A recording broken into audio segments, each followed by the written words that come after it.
سب سے پہلے تو خواتین کے اوپر کبھی ایسا ظلم نہیں ہوا.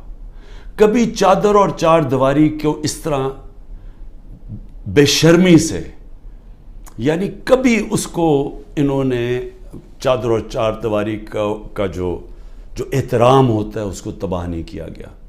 عورتوں کے اوپر ہی میں کبھی اپنی زندگی میں نے نہیں دیکھا کہ ہمارے ملک میں عورتوں سے یہ برتاؤ کیا جو کیا جا رہا ہے آج، صرف اس لیے کہ وہ یہی نہیں تحریک انصاف کی کوئی ممبرز ہوں یا کوئی آفس بیرر ہو جو ٹویٹ بھی کرتی ہیں، جو حمایتی بھی ہیں، جو ووٹر بھی ہیں، ان کا بھی پتہ چلتا ہے، ان کو پکڑ لیتے ہیں. تو ایک اسلم اقبال نے ایک لیٹر لکھا ہے. یہ جو سی سی پی او ہے اور یہ آئی جی ہے اور یہ جو چیف منسٹر ہے اس وقت پنجاب کا، یہ پڑھنے والا ہے. میں نے اس کو آج ٹویٹ بھی کیا ہے. اس نے بتایا کہ اس کے سارے گھر کے اوپر کیسا ظلم ہو رہا ہے. اس کی 80 سالہ والدہ کی بھی پرواہ نہیں کی گئی. وہ آکسیجن کے اوپر ہے، ادھر گھس گئے، اس سے بدتمیزی کی، کیونکہ اسلم اقبال چھپے ہوئے ہیں. ان کے بھائیوں سے کیا کیا، کاروبار سے کیا کیا، کاروبار بند کر دیے، بھائیوں کے گھروں میں چلے گئے. ایک بھائی کا جو باہر سے کوئی اس کا بیٹا آیا ہوا تھا، اس کو جا کے الیکٹرک شاک لگایا ہے، اس کا بازو نہیں کام کر رہا، وہ دبئی میں علاج کروا رہا ہے. یعنی سارے خاندان کو، ان کی بزنس کو جس طرح انہوں نے صرف اس لیے کہ میاں اسلم کسی طرح نکل کے اور کہہ دے کہ میں 9 مئی کے خلاف ہوں اور میں فوج کے ساتھ ہوں اور میں پی ٹی آئی چھوڑا ہوں، اس کے لیے یہ سارا کچھ کیا جا رہا ہے. حماد اظہر کے میاں اظہر ایک پاکستان کی سیاست، پنجاب کی سیاست میں ایک وہ عزت دار نام ہے جس کی سب اس کے مخالف بھی تعریف کرتے ہیں. 84 سال کے میاں اظہر جن کو کئی بیماریاں ہیں، ان کی طبیعت نہیں ٹھیک، ان کو اٹھا کے لے گئے کیونکہ حماد اظہر نہیں تھا. باقی لوگوں کے گھروں میں گھس کے، یعنی جو میں کہانیاں سن رہا ہوں. کراچی کے اندر بھی بات ہو رہی تھی، کراچی میں تو کچھ ہوا ہی نہیں. کراچی میں کیوں جا کے لوگوں کو اٹھانا شروع کر دیا؟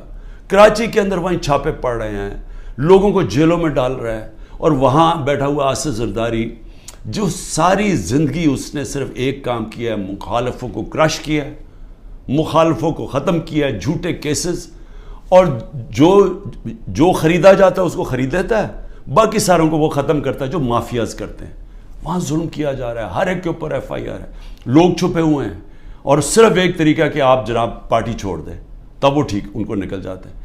یہ بھی سوچ لیں کہ آج ہمارے انصاف کے نظام، یعنی یہ کیسے کوئی اس طرح کہ آپ کے اوپر ہر قسم کا کیس ہے، دہشت گردی کا سب کیس لگا ہوا ہے، جیسے ہی آپ نے کہا میں پارٹی چھوڑا ہوں کیسز ختم. تو یہ کیا ہماری عدلیہ، ہماری لیگل کمیونٹی یہ نہیں دیکھ رہی کیا ہو رہا ہے؟ کیونکہ یہ تو سارے دنیا میں کسی بھی قانون یہ اجازت نہیں دیتا. تو اس کے علاوہ ان کے علاوہ میں صرف یہ بتانا چاہتا ہوں کہ کراچی کے اندر جس طرح لوگوں کو انہوں نے جیلوں میں ڈالا ہوا ہے، اور جو مجھے سب سے زیادہ تکلیف ہے کہ جو ہمارے لوگوں کو، اگر جیل کے اندر جگہ 20 لوگوں کی ہے تو وہاں 60 لوگ بھرے ہوئے ہیں، وہ سو بھی نہیں سکتے، کئیوں کو کھڑا ہونا پڑتا ہے، کوئی سوتے ہیں، کھانا نہیں صحیح دیتے، کئیوں نے جس طرح کا کھانا دیا وہ لوگ کھانا نہیں کھا سکتے، کئیوں کے پیٹ خراب ہو گئے ہیں. یعنی ان کنڈیشنز کے اندر سیاسی ورکرز کو رکھا ہوا ہے، جو سب سے شرمناک بات ہے، کیونکہ کوئی مجرم نہیں ہے. یہاں اتنے بڑے مجرم جنہوں نے اربوں روپے کا اس ملک کو نقصان کر کے پھر منی لانڈرنگ کر کے ملک سے پیسہ باہر بھیجا ہوا ہے، کیا ان کی ایسی ٹریٹمنٹ کسی کی تھی؟ کیسز تو پرانے بنے ہوئے تھے، کیا کسی کو ایسے رکھا گیا تھا؟ تو یہ سارا پلان بنا ہوا ہے صرف ایک پارٹی کو ختم کرنے کے لیے. تو یہ پارٹی کو ختم کرتے کرتے کیا یہ جو اس وقت طاقت میں بیٹھے ہوئے ہیں ان کو اندازہ ہے کہ یہ پاکستان سے کیا کر رہے ہیں؟ کیونکہ ملک، دنیا میں ملک کھڑا ہوتا ہے رول آف لا پہ. جس وقت اس ملک کا رول آف لا ختم ہوتا ہے اس کو بنانا ریپبلک کہتے ہیں. ہمارا ملک اب بنانا ریپبلک ہے، جدھر کوئی قانون نہیں ہے، جدھر کمزور کو کوئی طاقتور سے اس وقت تحفظ دینے والا نہیں ہے. میں تو صرف سلام کرتا ہوں ان ججز کو کہ وہ سارے پریشر کے باوجود آج وہ پھر بھی کھڑے ہیں، لیکن پوری طرح پریشر ڈالا ہوا ہے ججز کے اوپر. اور میں پھر سے بتاؤں کہ اس طرح کا کوئی نیچے نہیں گرتا. ان کی فائلیں بنائی ہوئی ہیں، کوئی ہر کس بلیک میل کرنے کے لیے کہ جی آپ کی ہمیں بچوں پہ آ گئے ہیں، گھروں پہ آ گئے ہیں، خواتین کے اوپر آ گئے ہیں. میں نے ایک بتایا بھی کہ ہمارے ممبر نے چھوڑی پارٹی تو اس سے کہا جی میں یہ برداشت نہیں کر سکتا، اب تک تو میری بزنس پہ تھا، اب میرے گھر پہ پہنچ گئے ہیں، ہماری عورتوں پہ پہنچ گئے، میں نہیں برداشت کر سکتا. تو اس لیول کے اوپر اس وقت اس ملک میں ظلم ہو رہا ہے. میں صرف یہ بتا دوں کہ یہ جو کلیکٹو پنشمنٹ ہے، یعنی آپ ایک فرد کو پکڑنے جا رہے ہیں، اس نے کوئی جرم بھی کیا ہو، تو کوئی دنیا کا قانون اجازت نہیں دیتا کہ جو باقی اس کے رشتہ داروں کو اٹھا لیں. یہ کلیکٹو پنشمنٹ آج کل کے دور میں صرف ایک ملک میں ہے، اسرائیل میں. اور وہ کس سے کرتے ہیں؟ وہ فلسطینیوں سے کرتے ہیں، اپنے لوگوں سے نہیں کرتے، اسرائیلیوں سے نہیں کرتے، وہ فلسطینیوں سے یہ کرتے ہیں. یہ کوئی دنیا کا انصاف کا نظام کلیکٹو پنشمنٹ کی اجازت نہیں دیتا جو آج پاکستان سے ہو رہی ہے. لیکن یہ اب ہو کیا رہا ہے؟ ایک پارٹی کو ختم کرتے ہوئے کہ جی عمران خان کے اوپر کانٹا ڈال دیا، تحریک انصاف کو جیتنے نہیں دینا الیکشن تب ہوں گے جب تحریک انصاف ختم ہو جائے گی، جو کرنے کی کوشش ہو رہی ہے. تو میں سوال پوچھتا ہوں کہ اس کے بعد کیا ہوگا؟ میری صرف جو طاقت میں بیٹھے ان سے سوال یہ ہے کہ اس کے بعد کیا ہوگا اگر یہ سارے کام کر کے ملک کے قانون اور عدلیہ کی ساری کریڈیبلٹی ختم کر کے، انصاف کا نظام ختم کر کے، الیکشن کمیشن کی کریڈیبلٹی تو پہلے ہی ختم ہوئی تھی، اس کو جو استعمال کر رہے ہیں صرف ایک پارٹی کو ختم کرنے کے لیے.